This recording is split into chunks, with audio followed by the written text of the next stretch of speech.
বিসমিল্লাহ, আলহামদুলিল্লাহ, আসসালাতু আসসালামু আলা রাসূলিল্লাহ।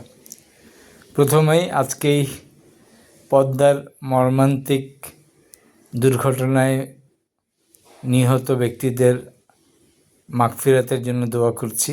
আল্লাহ সুবহানাহু ওয়া তাআলা তাদেরকে শহীদের মর্যাদা দান করুক এবং তাদের আত্মীয় স্বজন, বন্ধু বান্ধব সকলকে এই শোক সহ্য করার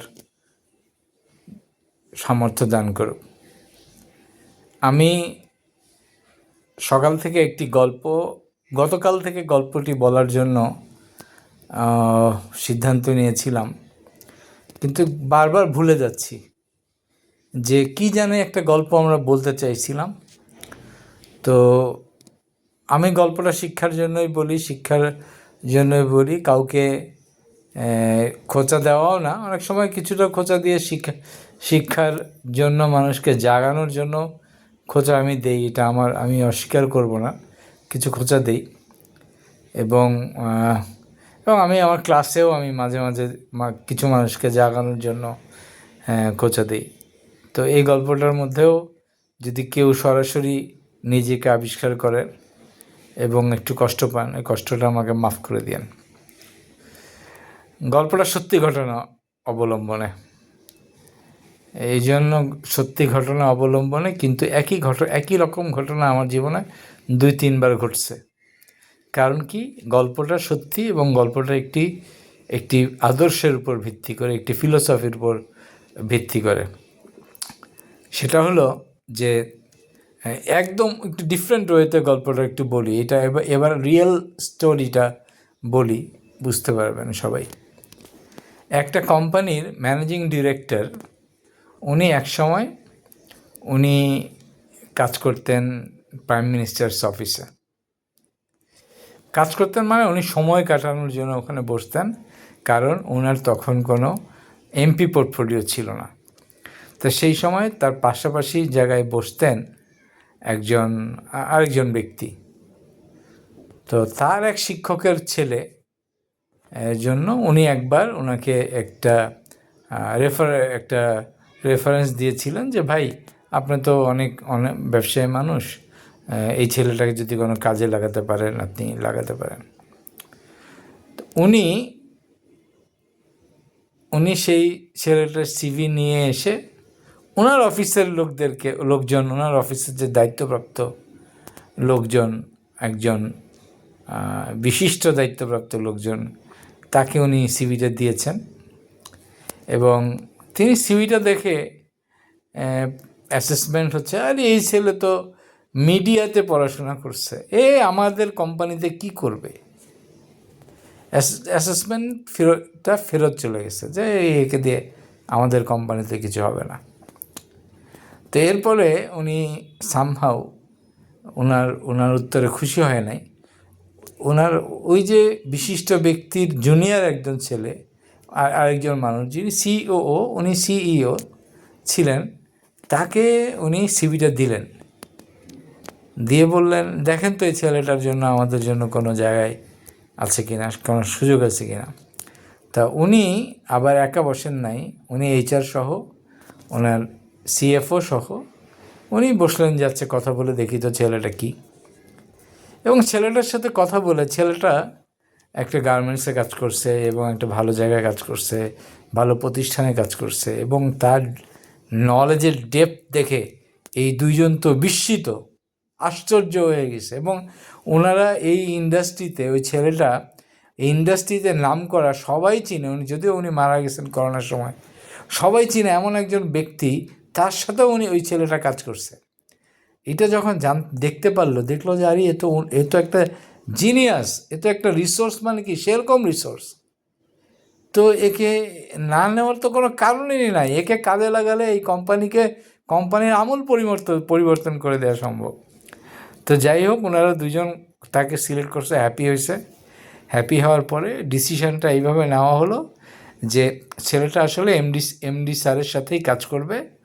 ওই সিও স্যার এবং ওনারা মিলে ওনাকে 3 মাস ওনাদের সাথে কাজ করে তাকে এমডি স্যারের লেভেলে তার সাথে কাজ করার উপযুক্ত করে দিবে। এই হলো ডিসিশন। এবং তার প্রথমে ডিসিশন হচ্ছে যে তুমি আর হেড অফিসে থাকতে পারবে না, ইউ গো, তুমি ফ্যাক্টরিতে থাকা শুরু করো। মনে হয় আমার এক্স্যাক্ট মনে নাই, 6 মাস করে 1 বছর ওরা 2 ফ্যাক্টরিতে থাকবে ডিসিশন হলো, এবং সে ফ্যাক্টরিতে কাজ করা শুরু করলো।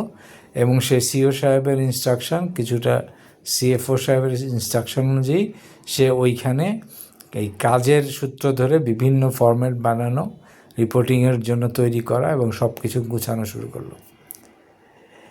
গল্পটা কিন্তু এইখানে না, গল্পটা আরেকটা অদ্ভুত জায়গায়। ছেলেটার যখন 6 মাস শেষ হয়ে গেছে, ছেলেটা পার্মানেন্ট হয় নাই। মনে হয় 8 মাসের সময় ছেলেটা একদিন সিও সাহেবকে বলতেছে যে স্যার, আমার তো পার্মানেন্ট হওয়ার টাইম হওয়ার কথা, আমার তো পার্মানেন্ট হলো না। মানে আমি তো সেই সিও, আমি বললাম তুমি পার্মানেন্ট হওয়ার দরকার কি, তোমার আসলে তুমি কাজ করবা, চাকরি এইসব পার্মানেন্ট হওয়া আর এইসব জিনিস, এগুলো হচ্ছে বোগাস। তারপর আমি বুঝতে পারলাম যে হ্যাঁ, কিছু কিছু বেনিফিট এই পার্মানেন্ট হওয়ার সাথে জড়িত। তারপর আমি বললাম আচ্ছা ঠিক আছে, এক কাজ করি। তো ফর্ম রেডি করতে বললাম, বলে আমি বললাম ওকে ফাইন। ওই যে 2জন সিও, হেড, জিএম, যারা তাকে পছন্দ করে নাই, যারা মনে করে সে এই ইন্ডাস্ট্রিতে কাজ করার যোগ্যই না, তা আমি বললাম এই 2টা আগে ওনাদের কাছে পাঠান, ওনাদের ইভ্যালুয়েশন করতে। তো সে তো এইচআরের মানুষ যে অবাক, স্যার ওনারা তো ইভ্যালুয়েশনগুলো নেগেটিভ দিবে, তাতে কী হয়েছে নেগেটিভ দিবে। তারপরে যাই হোক, কথা প্রসঙ্গে একটা কথা আমি বলার পরে তখন তার একটা সেন্স আসে।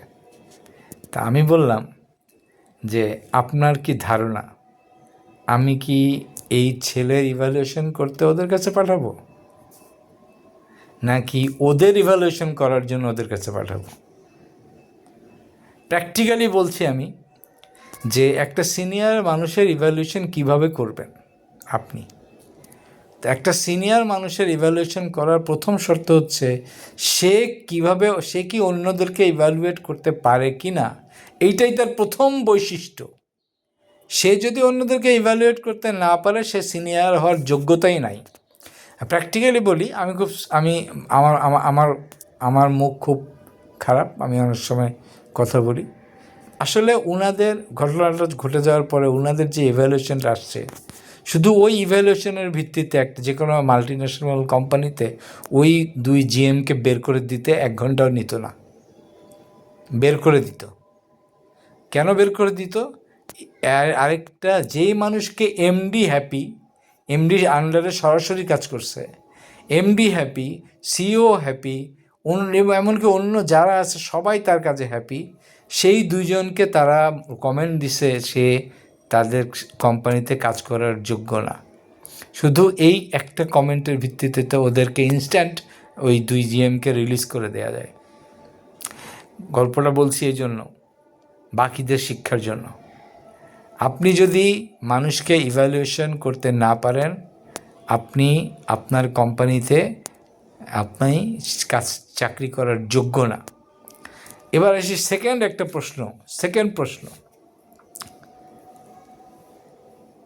সেকেন্ড প্রশ্ন হচ্ছে যে আমরা অনেক জায়গায় ইন্টারভিউ দিতে যাই, আমরাও অনেক কাজ করি এবং আমরা অনেক স্টোরি বলি যে এইটা আমি অ্যাচিভ করেছি, এটা আমি অ্যাচিভ করেছি, আমি এটা অ্যাচিভ করেছি।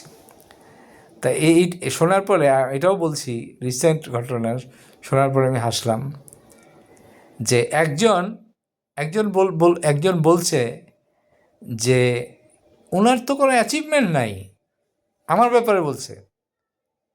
এখন আমি মানলাম আমার কোনো অ্যাচিভমেন্ট নাই।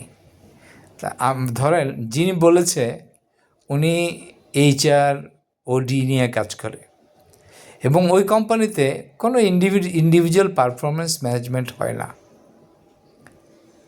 তা আমি কিছুই বললাম না। অ্যাচিভমেন্ট কার নাই, কোনো অ্যাচিভমেন্ট নাই, খালি এই 2টা শব্দতেই তো বোঝা উচিত যে কার অ্যাচিভমেন্ট নাই। আর আমি কাজ করেছি বিজনেসে, আমি পুরা কোম্পানির মানুষের কেপিআই তৈরি করে আসছি এই কোম্পানিতে। আমি ওই কোম্পানির পুরো পারফরমেন্স ম্যানেজমেন্টটাকে ডেভেলপ করে আসছি, ওয়ার্কিং ইন বিজনেস, মানে বিজনেস হেড হিসাবে। আর উনি আমার সিভিটা পড়ারও সুযোগ পান নাই। উনি বলে ওনার কোনো অ্যাচিভমেন্টই নাই। মানে আমি শুধু এইটুক কথা বলি যে আমি তো পুরাটাই বোনাস। আমি ওই কোম্পানিতে যেই কাজ করেছি ওই কাজের জন্য আমি পেইড না, আমাকে তারা পে করে নাই। আমি কাজ করেছি যা সবই অতিরিক্ত, এবং আমি কাজ করেছি যা সবই আমার জব ডেসক্রিপশনে নাই। আমি ছিলাম অ্যাক্সিডেন্টাল রোল প্লে করেছি। হঠাৎ করোনা আসার পরে বিজনেসের ড্রাইভিং সিটে আমাকে উঠতে হয়েছে। আমাকে কেউ ড্রাইভিং সিটে বসতেও বলে নাই, বসায় দেয় নাই। সময় আমাকে করোনার কারণে বিজনেসের ড্রাইভিং সিটে আমাকে বসতে আমি বাধ্য হয়েছি, কিছুটা নিজের বিবেকের তাড়না থেকে এবং কিছুটা মানুষদের সাপোর্টের কারণেও। অনেক মানুষ আমাকে সাপোর্ট করেছে যে আমি ওই দায়িত্বটা যেন পালন করি। এই জন্য আমি এই গল্পটা শুরু করেছিলাম কোথায়, ওখানে ফেরত যাই। আপনি যদি আপনার ইভ্যালুয়েশন করার জায়গায় ভুল লোককে বসান, এইটা আপনার দোষ। আমি মালিকদেরকে বলছি, এটা আপনার দোষ। এই দোষ এমপ্লয়ীদেরকে দেয়া যাবে না। আর এমপ্লয়ি যদি ভুল করে, তাহলে এটা এমন ভুল ইভ্যালুয়েশন করে, এটা এমন একটা দোষ। ভুল এমপ্লয়িকে বসানোর দোষটা তো আপনার, কিন্তু ভুল এমপ্লয়িকে রাখার দোষটা আপনার।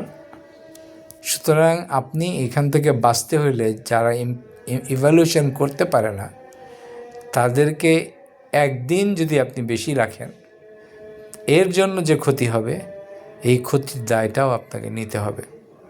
আমি গল্পটা অন্য জায়গা থেকে শুরু করেছিলাম, ওখানে একটু ফেরত যেয়ে আমি শেষ করি। পরীক্ষা আমাদের সবাইকে দিতে হয়। কখনোই মনে করবেন না যে আপনি হলরুমে পাহারা দিচ্ছেন মানেই আপনি পরীক্ষা নিচ্ছেন। আপনাকেও পরীক্ষা দিতে হচ্ছে প্রতিনিয়ত, এবং পুরো কোম্পানি আপনার দিকে তাকিয়ে থাকে। আপনি একটা বড় গাড়িতে উঠেন মানে আপনি সবার পরীক্ষা নিচ্ছেন। আপনি একটা বড় চেম্বারে বসেন মানে আপনি সবার পরীক্ষা নিচ্ছেন। আপনি বক্তৃতা দেন সবসময়, ভালো ভালো কথা বলেন, এর মানে আপনি সবার পরীক্ষা নিচ্ছেন না। সবাই আপনার পরীক্ষা নিচ্ছে। এমনকি ওই পিয়ন, ওই দারোয়ান, সেও আপনার পরীক্ষা নেয়। সেও দেখে আপনি মানুষের সাথে কিভাবে কথা বলেন এবং আসলেই আপনি কথা বলতে পারেন কি না, আপনি শুদ্ধ ভাষায় সুন্দর করে কথা বলতে পারেন কি না, এইটাও সবাই দেখে। আপনি অনেক বড় পজিশনে চলে গেছেন, এখনও আপনার ওই গ্রামের ভাষা থেকে আপনি বের হতে পারেন না। আপনার ধারণা কেউ এটা লক্ষ্য করে না, সবাই ইগনোর করে। আপনি প্রেসিডেন্ট, মানে আপনি এমন বড় কিছু যে আপনার এই ভাষার দিকে কেউ তাকায় না, এইটাও মানুষ আপনাকে লক্ষ্য করে। এবং আপনাকে যদি বলেন যে আপনাকে খ্যাত বলে, খ্যাত। আপনি যতই বড় পজিশনে থাকেন না কেন, শুদ্ধ ভাষায় কথা যদি আপনি বলতে না পারেন, আপনি একটা খ্যাত। এইটাও মানুষ আড়ালে বলে, হাসে, চা খায়, সিগারেট খায়, এগুলো নিয়ে গল্প করে। তো আমার গল্পটা আর বাড়াচ্ছি না। আমি গল্পটা যেখান থেকে শুরু করেছিলাম, আপনি পরীক্ষা সবসময় আপনি পরীক্ষা নেন না, আপনারই পরীক্ষা নেয়। এবং সিনিয়রদের পরীক্ষা নেওয়ার বেস্ট ওয়ে হচ্ছে তাদেরকে দিয়ে অন্যদের পরীক্ষা নেওয়ানো, এবং তাদেরকে দিয়ে প্রুভেন কিছু লোকের পরীক্ষা নেওয়ানো। এবং এতেই আপনি বুঝে যাবেন ওই লোকটাকে আর 2 দিন রাখবেন না আর 5 দিন রাখবেন। আপনি যদি এর বেশি রাখেন, তাহলে সেটা আপনার নিজের পায়ে নিজে কুড়াল মারলেন। তো আজকের গল্পটা আর বাড়াচ্ছি না, সবাই ভালো থাকবেন। সুবহানাল্লাহি ওয়া বিহামদিহি, আশহাদু আল্লা ইলাহা ইল্লা আনতা আস্তাগফিরুকা ওয়া আতুবু ইলাইক। আসসালামু আলাইকুম ওয়া রাহমাতুল্লাহি ওয়া বারাকাতুহু।